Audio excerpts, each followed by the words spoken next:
Chapter 67. The mind of the way is purified as corruption is removed. The story tells how Sanzang and his 3 disciples happily continued along their way after leaving the lesser western heaven. They had been going for over a month, and it was now late spring. The flowers were in bloom, and all the woods they could see were full of green shade. After a spell of wind and rain, dusk was falling once more. "Disciple," said Sanzang, reining in his horse, "it's getting late. Which way shall we go to look for somewhere to spend the night?" "Don't worry, master," said Monkey with a smile.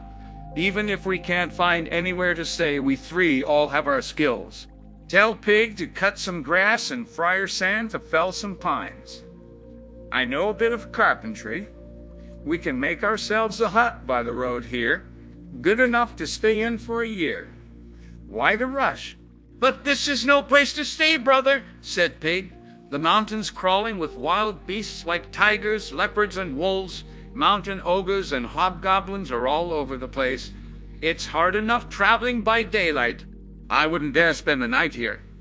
"Idiot," said Monkey. "You're getting more and more hopeless. I'm not just shooting my mouth off. With this cudgel in my hands, I could hold up the sky itself if it collapsed." Master and disciples were in the middle of their conversation when they noticed a hill farm not far away. "Good," said Monkey. "A place for the night." "Where?" the venerable elder asked. "Isn't that a house in the trees over there?" asked Monkey, pointing.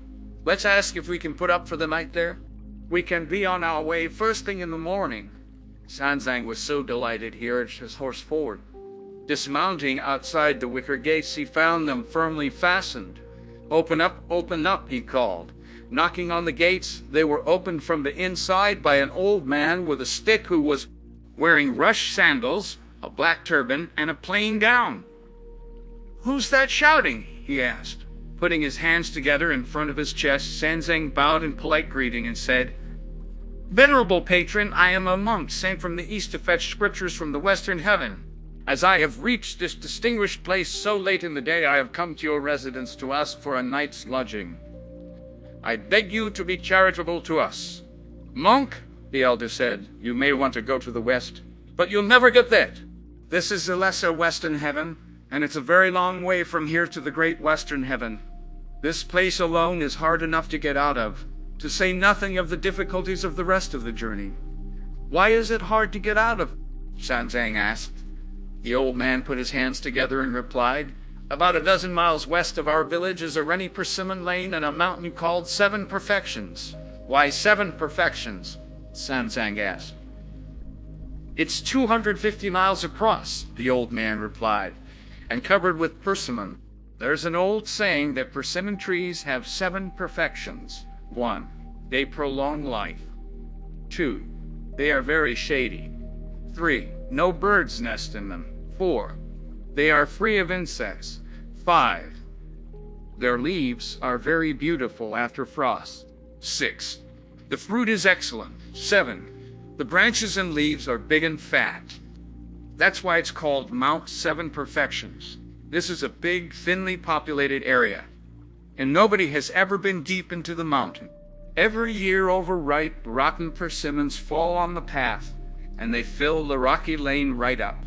The rain, dew, snow, and frost attack them, and they rot all through the summer until the whole path is a mass of putrefaction.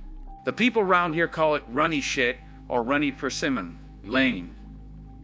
When there's a west wind, it smells even worse than a cesspit being emptied. As it's now high spring and there's strong southeasterly blowing, you can't smell it yet." Sanzang felt too depressed to speak. Monkey could not contain himself. "Silly old fool," he shouted at the top of his voice. "We're here late at night to find somewhere to stay, and you're trying to scare us with all that talk. If your house really is so poky that there's no room for us to sleep indoors, we'll spend the night squatting under this tree. So cut the cackle." At the sight of Monkey's hideous face, the old man shut his mouth, petrified with fear. Then he plucked up his courage, pointed his stick at Monkey, and shouted, "Damn you, you bony-faced, pointy-browed, flat-nosed, sunken-cheeked, hairy-eyed, sickly-looking devil! You've got no sense of respect, sticking your mouth out like that and insulting an old gentleman. You're not very perceptive, old chap, Monkey replied, putting on a smile. You don't realize who this sickly-looking devil is? As the manual of physiognomy says, a freakish face is like a rock in which fine jade is hidden. You're completely wrong to judge people on their looks. Ugly I certainly am, but I know a trick or two. Where are you from?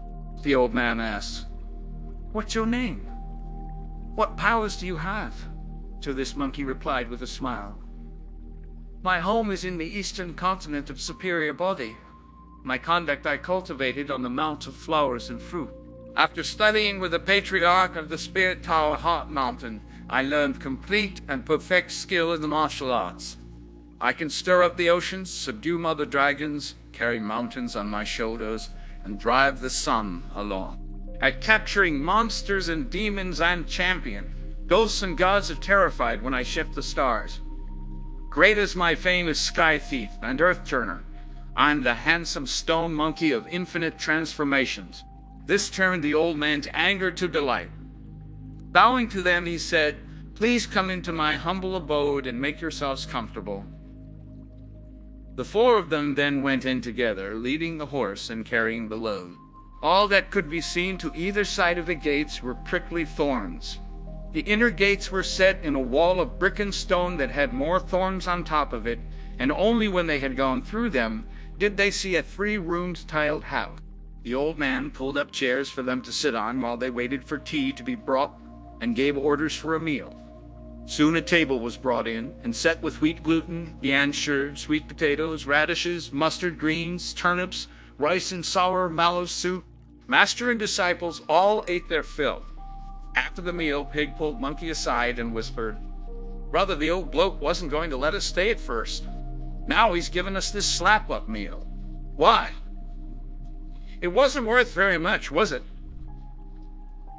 Brother Monkey replied, Tomorrow we'll make him give us 10 kinds of fruit and 10 dishes of food. You've got a nerve, Pig replied. You talked him into giving us a meal all right with all that boasting. But we'll be on our way tomorrow.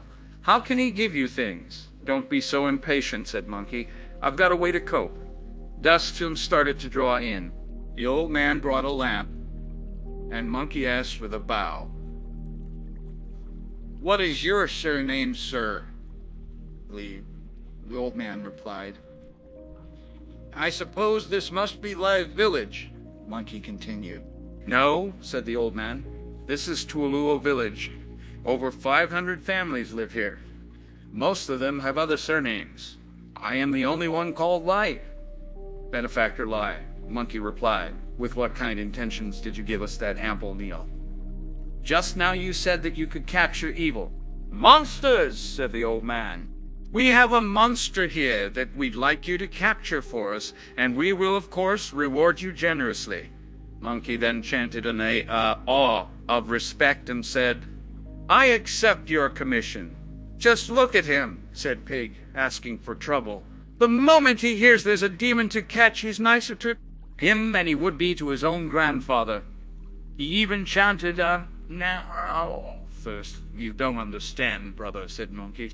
Mine, clinched the deal. Now he won't hire anyone else. When Senzang heard this, he said, You monkey, you always want to grab things for yourself. If that evil spirit's powers are too great for you to capture him, then we monks will be shown up as liars.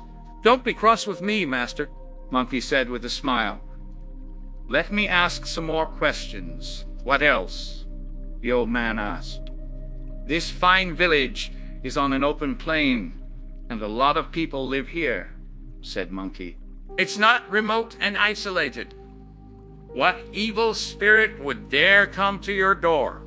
I will be frank with you, the old man replied. We had long lived in peace and prosperity here till a sudden strong wind blew 3.5 years ago. Everyone was busy at the time, threshing the wheat on the threshing floor, or transplanting wheat on the threshing floor, or transplanting rice in the paddy fields. We thought it was just a change in the weather. We never imagined that, when the wind had blown by an evil spirit, would eat the horses and cattle that people had put out to pasture, as well as the pigs and the sheep. He swallowed hens and geese whole, and any men or women he found he devoured alive. Since then he's come again each of the last 2 years to murder us. Venerable sir, if you really do have magic powers to capture the evil spirit and cleanse the place of him, we will most certainly reward you generously and with great respect. But the monster will be hard to catch, Monkey replied. Yes, said Pig, very hard. We're pilgrim monks only here for the night. We'll be on our way tomorrow. We can't catch any monsters. So you monks just tricked that meal out of me, the old man said. When we first met, you talked very big. You said you could move the stars and capture evil monsters. But now I've told you about this, you pretend he can't be caught, old man, said Monkey. It would be easy to catch the evil spirit, except that you people here don't work together, that's why. It's hard. How can you be so sure that we don't work together? The old man asked. If the monster has been harassing you for 3 years. Goodness only knows how many lives he's taken, Monkey replied. I reckon that if every family put up 1 ounce of silver, the 500 households could raise 500 ounces, and with that you could find a priest somewhere who'd exorcise the monster. Why did you cheerfully put up with 3 years of such cruelty from him? You talk of spending money, the old man said. You're trying to shame us to death. Every family here has spent 4 or 5 ounces of silver. The year before last, we went to invite a Buddhist monk south of the mountains here to catch the monster, but he failed. How did the monk try to do it? Brother Monkey asked. To this, the old man replied. The monk wore a cassock and recited the scriptures. First the Peacock Sutra and then the Lotus. He burned incense in a burner, held a bell between his hands.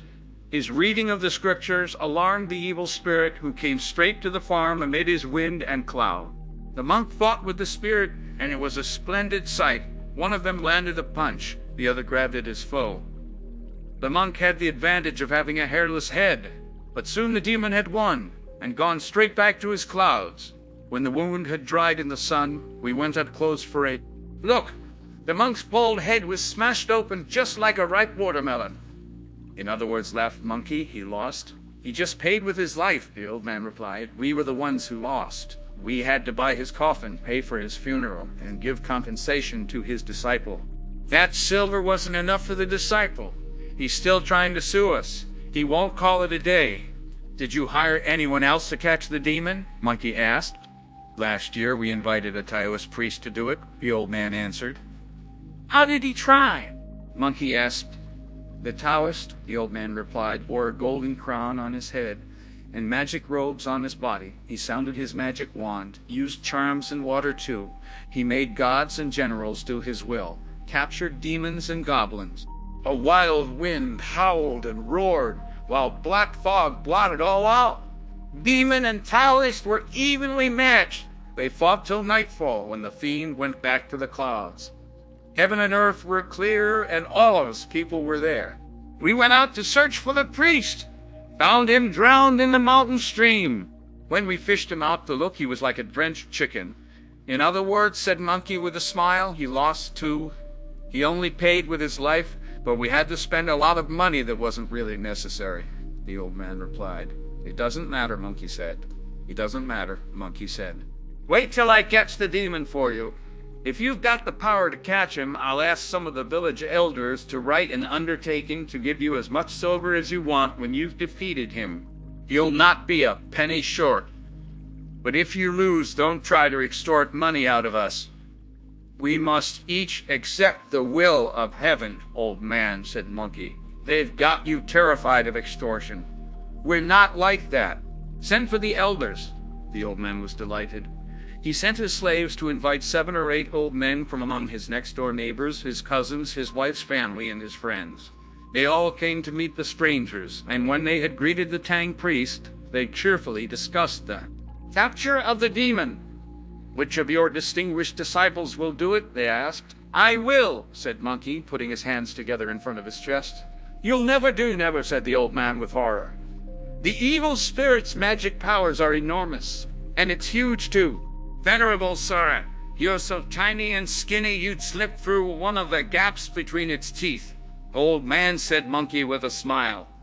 You're no judge of people. Small I may be, but I'm solid. There's a lot more to me than meets the eye." When the elders heard this, they had to take him at his word. "Venerable sir," they said, "how big a reward will you want for capturing the demon?" "Why do you have to talk about a reward?" Monkey asked. "As the saying goes, gold dazzles, silver is white and stupid, and copper coins stink. We're virtuous monks, and we definitely won't take money." "In that case, you must all be lofty monks who obey your vows," the elders said. "But even if you won't accept money, we can't let you work for nothing. We all live by agriculture. If you subdue the demon and clean the place up, every family here will give you 1/3 of an acre of good farmland, which will make over 150 acres altogether. Your master and you disciples can build a monastery there and sit in meditation." "That would be much better than going on your long journey." "It would be even worse," replied Brother Monkey with a smile. "If we asked for land, we'd have to raise horses, do labor service, pay grain taxes, and hand over hay. We'll never be able to go to bed at dusk or lie in after the 5th watch. It'd be the death of us. If you won't accept anything, how are we to express our thanks?" the elders asked. "We're men of religion," said Monkey. "Some tea and a meal will be thanks enough for us." "That's easy," said the elders. "But how are you going to catch the demon?" "Once it comes, I'll get it," said Monkey. "But it's enormous," the elders said. "It stretches from the earth to the sky. It comes in wind and goes in mist. How are you ever going to get close to it?" "When it comes to evil spirits who can summon winds and ride on clouds," Monkey replied, "I treat them as mere kids. It makes no difference how big it is. I have ways of beating it." As they were talking, the howl of a great wind made the 8 or 9 elders start shaking with fear. "Monk, you've asked for trouble, and you've got it," they said. "You talked about the monster, and here he is." Old Mr. Lie opened the door and said to his relations and the Tang priest, come in, the demon's here." This so alarmed Pig and Friar Sand that they wanted to go inside too, but Monkey grabbed each of them with one of his hands and said, "You're a disgrace. You're monks, and you ought to know better. Stay where you are, and don't try to run away. Come into the courtyard with me. We're going to see what kind of evil spirit this is." "But brother," said Pig, "they've been through this before. The noise of the wind means that the demon's coming. They've all gone to hide. We're not friends or relations of the demon.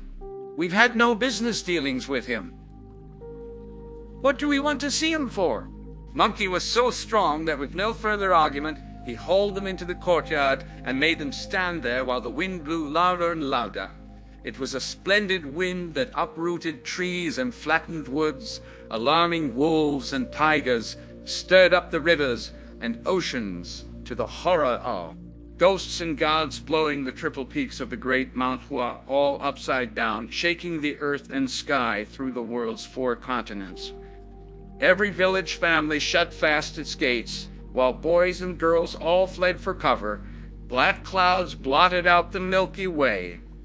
Lamps lost their brightness, and the world went dark. Pig was shaking with terror. He lay on the ground, rooted into the earth with his snout, and buried his head. He looked as if he had been nailed there. Friar Sand covered his face and could not keep his eyes open. Monkey knew from the sound of the wind that the demon was in it. A moment later, when the wind had passed, all that could be vaguely made out in the sky were 2 lamps. "Brothers," he said, looking down, "the wind's finished. Get up and look." The idiot tugged his snout out, brushed the dirt off himself, and looked up into the sky, where he saw the 2 lamps. "What a laugh," Pig said, laughing aloud. "What a laugh! It's an evil spirit with good manners. Let's make friends with it." "It's a very dark night," said Friar Sand, "and you haven't even seen it. So how can you tell whether it's good or bad?" "As they used to say in the old days," Pig replied, "take a candle when you're out at night and stay where you are if you haven't one. You can see that it's got a pair of lanterns to light its way. It must be a good spirit." "You're wrong," Friar Sand said. "That's not a pair of lanterns. They're the demon's eyes. This gave the idiot such a fright that he shrank 3 inches. Heavens, he said. If its eyes are that size, goodness knows how big its mouth is. Don't be scared, brother, said Monkey. You two guard the master while I go up and see what sort of mood it's in and what kind of evil spirit it is. Brother, said Pig, don't tell the monster about us. Splendid Monkey sprang up into midair with a whistle. Not so fast, he yelled at the top of his voice, brandishing his cudgel. Not so fast. I'm here. When the monster saw him, it took a firm stance and began to wield a long spear furiously. Parrying with his cudgel, Monkey asked, What part do you come from, monster? Where are you, an evil spirit? The monster ignored the questions and continued with its spear play. Monkey asked again, and again there was no answer as the wild spear play continued. So it's deaf and dumb. Monkey smiled to himself. Don't run away. Take this. Unperturbed, the monster parried the cudgel with more wild spear play. The mid-air battle ebbed and flowed until the middle of the night as first one, then the other was on top. But still there was no victor. Pig and Friar San had a very clear view from the live family courtyard, and they could see that the demon was only using its spear to defend itself and not making any attacks, while Monkey's cudgel was never far from the demon's head. Friar San, said Pig with a grin, you keep guard here. I'm going up to join in the fight. I'm not going to let Monkey keep all the credit for beating the monster to himself. You won't be the first to be given a drink. The splendid idiot leapt up on his cloud and joined in the fight, taking a swing with his rake. The monster fended this off with another spear. The monster fended this off with another spear. The 2 spears were like flying snakes or flashes of lightning. Pig was full of admiration. He's a real expert with the spears. This isn't behind the mountains spear play. It's tangled thread spear play. It's not May family style. It's what's called soft shaft style. Don't talk such nonsense, idiot, said Monkey. There's no such thing as soft shaft style. Just look, Pig replied. He's parrying us with the blades. You can't see the shafts. I don't know where he's hiding them. All right then, said Monkey. Perhaps there is a soft shaft style. But this monster can't talk. I suppose it's not yet humanized. It's still got a lot of the negative about it. Tomorrow morning, when the positive is dominant, it's bound to run away. When it does, we gotta catch up with it and not let it go. Yes, yes, said Pig. When the fight had gone on for a long time, the east grew light. The monster didn't dare fight any longer, so it turned and fled, with Monkey and Pig both after it. Suddenly they smelled the putrid and overwhelming stench of runny persimmon lane on Mount 7 Perfections. Some family must be emptying its cesspit, said Pig. Phew, what a horrible stink, holding his nose, Brother Monkey said, after the demon. After the demon? After the demon? The monster went over the mountain and turned back into himself, a giant red-scaled python. Just look at it. Eyes shooting stars, nostrils gushing clouds, teeth like close-set blades of steel, curving claws like golden hooks, on its head a horn of flesh like 1,000 pieces of agate, its body clad in scales of red like countless patches of rouge. When coiled on the ground it might seem a brocade quilt. When flying it could be mistaken for a rainbow. From where it sleeps the stench rises to the heavens, and in movement its body is wreathed in red clouds. Is it big? A man could not be seen. From one side to the other. Is it long? It can span a mountain from north to south. So it's a long snake, Pig said. If it's a man-eater, it could gobble up 500 for a meal and still not be full. Soft-shafted spears are its forked tongue, said Monkey. It's exhausted by the chase. Attack it from behind. Pig leapt up and went for it, hitting it with his rake. The monster dived into a cave, but still left 7 or 8 feet of tail sticking outside. Pig threw down his rake, grabbed it, and shouted, "Hold on! Hold on!" He pulled with all his strength, but could not move it an inch. Idiot, laughed Monkey. Let it go in. We'll find a way of dealing with it. Don't pull so wildly at the snake. When Pig let go, the monster contracted itself and burrowed inside. But we had half of it before I let go, he grumbled. Now it's shrunk and gone inside. We're never going to get it out. We've lost the snake, haven't we? The wretched creature is enormous and the cave is very narrow, Monkey replied. It won't possibly be able to turn round in there. It definitely went straight inside, so the cave must have an exit at the other end for it to get out through. Hurry round and block the back door while I attack at the front. The idiot shot round to the other side of the mountain, where there was indeed another hole that he blocked with his foot. But he had not steadied himself when Monkey thrust his cudgel in at the front of the cave, hurting the monster so much that it wriggled out through the back. Pig was not ready, and when a flick of the snake's tail knocked him over, he could not get back up. He lay on the ground in agony. Seeing that the cave was now empty, Monkey rushed round to the other side, cudgel in hand, to catch the monster. Monkey's shouts made Pig feel so ashamed that he pulled himself to his feet despite the pain and started lashing out wildly with his rake. At the sight of this, Monkey said with a laugh, "What do you think you're hitting?" "The monster's got away. I'm beating the grass to flush out the snake." "Frightened," said Monkey after it. The two of them crossed a ravine where they saw the monster coiled up, its head held high and its enormous mouth gaping wide. It was about to devour Pig, who fled in terror. Monkey, however, went straight on towards it and was swallowed in a single gulp. "Brother," wailed Pig, stamping his feet and beating his chest, "you've been destroyed." "Don't fret, Pig," called Monkey from inside the monster's belly, which he was poking around with his cudgel. "I'll make it into a bridge. Watch." As he spoke, the monster arched its back just like a rainbow-shaped bridge. "It looks like a bridge all right," Pig shouted, "but nobody would ever dare cross it." "Then I'll make it turn into a boat," said Monkey. "Watch."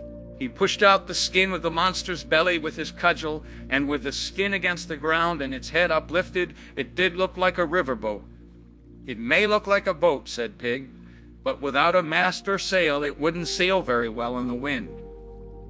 "Get out of the way then," said Monkey, "and I'll make it sail for you."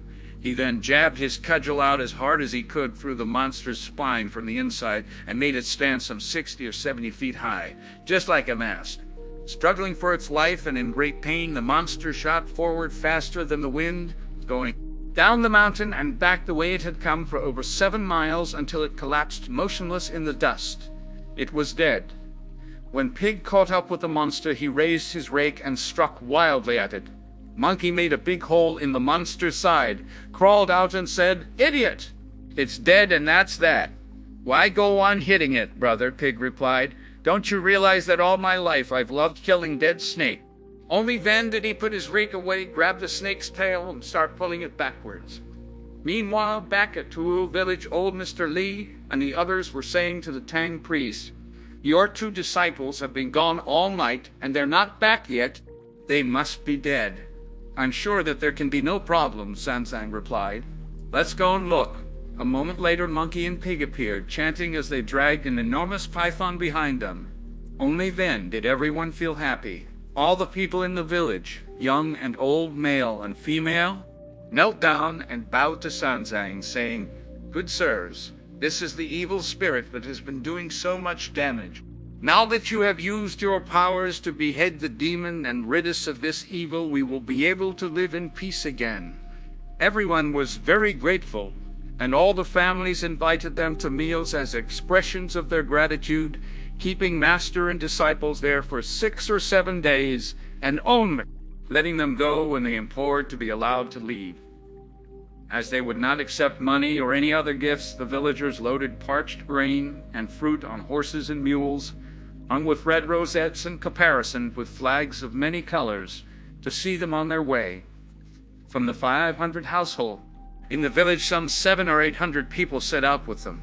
On the journey they were all very cheerful, but before they reached Runny Persimmon Lane on Mount Seven Perfections, Sanzang smelled the terrible stench and could see that their way was blocked. "Wukong," he said to Monkey, "how? Are we going to get through?" "It's going to be hard," replied Monkey, covering his nose. When even Monkey said that it was going to be hard, Sanzang began to weep. "Don't upset yourself so, my lord," said old Mr. Lie and the other elders as they came up to him. "We have all come here with you because we're already decided what to do. As your illustrious disciples have defeated the evil spirit and rid the village of this evil, we have all made up our minds to clear a better path for you over the mountain." "That's nonsense, old man," said Monkey with a grin. "You told us before that the mountain is some 250 miles across. You aren't the great heavenly soldiers, so how could you possibly make a path across it? If my master is to get across, it'll have to be through our efforts. You'll never do it." "But how can we do it?" "Through our efforts," Sanzang asked after dismounting. "It'd certainly be hard to cross the mountain as it is now," Monkey said, still smiling, "and it would be even harder to cut a new path. We'll have to go by the old lane. The only thing that worries me is that there may be nobody to provide the food." "What a thing to say, venerable sir," old Mr. Lee said. "We can support you gentlemen for as long as you care to stay here. You can't say that nobody will provide the food." "In that case, go and prepare 200 weight of parched grain, as well as some steamed cakes and buns," said Monkey. "When our long-snouted monk has eaten his fill, he'll turn into a giant boar and clear the old lane with his snout. Then my master will be able to ride his horse over the mountain while we support him. He'll certainly get across." "Brother," said Pig, "you want to keep all the rest of you clean. Why should I be the only one to stink?" "Woman," said Sanzang, "if you can clear the lane with your snout and get me across the mountain, that will be a very great good deed to your credit." "Master benefactors, please don't tease me," said Pig with a smile. "I can do 36 transformation. If you ask me to become something that's light or delicate or beautiful or that flies, I just can't. But ask me to turn into a mountain, a tree, a rock, a mound of earth, an elephant, a hog, a water buffalo, or a camel, and I can manage any of them. The only thing is that the bigger I make myself, the bigger my belly gets. I can't do things properly unless it's full. We've got plenty, the people said. We've got plenty. We've brought plenty. We've brought parched grain, fruit, griddle cakes, and ravioli. We are going to give them to you when we've made a path across the mountain. They can all be brought out for you to eat now. When you've transformed yourself and started work, we'll send some people back to prepare more food to send you on your way with." Pig was beside himself with delight. Taking off his tunic and putting down his 9-pronged rake, he said to them all, "Don't laugh at me. Just watch while I win merit doing this filthy job." The splendid idiot made a spell with his hands, shook himself, and turned himself into a giant hog. Indeed, his snout was long, his bristles short, and half of him was fat. As a piglet in the mountains, he had fed on herbs and simples. Black was his face and his eyes as round as sun or moon. The great ears on his head were just like plantain leaves. His bones he'd made so strong he would live as long as heaven. His thick skin had been tempered till it was hard as iron. He grunted with a noise that came from a blocked-up nose. His gasping breath rasped harshly in his throat. Each of his 4 white trotters was 1,000 feet high. Every sword-like bristle was hundreds of yards in length.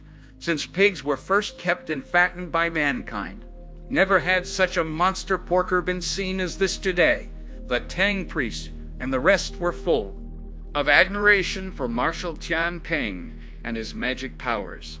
Seeing what Pig had turned into, Brother Monkey asked the people who had come to see them off to pile up all the parched grain at once and told Pig to eat it, not caring whether it was cooked or raw. The idiot downed it all at one gulp. The idiot downed it all at one gulp. Went forward to clear the way.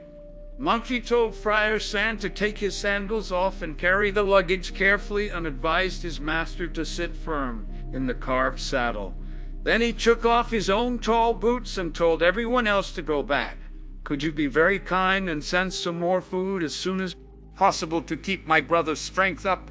Of the 700 or 800 who were seeing the pilgrims off, most had come on mules or horse, and they rushed back to the village like shooting stars.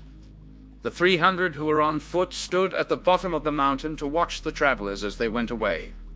Now it was 10 miles or more From the village to the mountain, and another journey of over 10 miles each way to fetch the food, making over 30 in all, so by the time they were back, master and disciples were already far ahead of them. Not wanting to miss the pilgrims, the villagers drove their mules and horses into the lane and carried on after them through the night, only catching them up the next morning. "Pilgrims," they shouted, wait a moment, sirs. "We've brought food for you." When Sanzang heard this, he thanked them profusely, said that they were good and faithful people, and told Pig to rest and eat something to build up his strength. The idiot, who was on the second day of clearing the way with his snout, was by now ravenously hungry. Villagers had brought much more than 700 or 800 weight of food, which he scooped up and devoured all at once, not caring whether it was rice or wheat. When he had eaten his fill, he went back to clearing the way, while Sanzang, Monkey, and Friar Sand thanked the villagers and took leave of them. Indeed, the peasants all went back to Tuoluo village. Across the mountain, Pig had cleared the way. Sanzang's faith was backed up by great power. Sun's demon-quelling arts were on display. 1,000 years of filth went in a single morning. The 7 perfections lane was opened up today. Dirt of 6 desires all now removed. Towards the lotus throne they go to pray. If you don't know how much longer their journey was going to be or what evil monsters they would meet, listen to the explanation in the next installment.